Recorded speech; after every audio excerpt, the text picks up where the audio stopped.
আপোনালোকে এটা ভাল ছিকিউৰিটি গাৰ্ডৰ জবৰ বাবে জব বিচাৰি আছে নেকি? আজিকালি গুৱাহাটীত ছিকিউৰিটি পোষ্ট ভেকেঞ্চি এভেইলেবল আছে, কিন্তু তাৰে মাজত মই জনাই দিব বিচাৰোঁ বহুত বেছি এজেঞ্চি আছে। সোমোৱাৰ লগে লগে চেলাৰী পাতি একদম টাইমত ক'ব 12-10 তাৰিখে দি দিম, এইবিলাক দি দিম, PF-ESI দিম বুলি কয়, লাষ্ট টাইমত PF-ESIও নাথাকে। যাৰ ফলত আমাৰ যিখিনি মানুহ আমাৰ হাতত কাম বিচাৰি গুচি আহে, সেই অকণ মানুহে কামটো ঠিকেই পায়, কিন্তু যিখিনি সুবিধা তেখেতসকলে আশা কৰে সেইটো সুবিধা তেখেতসকলে নাপায়, যাৰ বাবে অলপ তেখেতসকলে কষ্টৰ সন্মুখীন হ'ব লগা হয়। কিন্তু আমাৰ ইয়াত কোনো ধৰণৰ অসুবিধা আপোনালোকৰ নাই। PF-ESI আছে, ডিউটি মৰ্ণিং 8টা to নাইট 8টা, PF-ESI থাকিব, অফ থাকিব 4টাকৈ।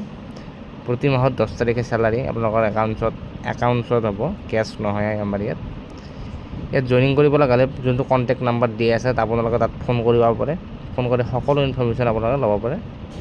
Thank U.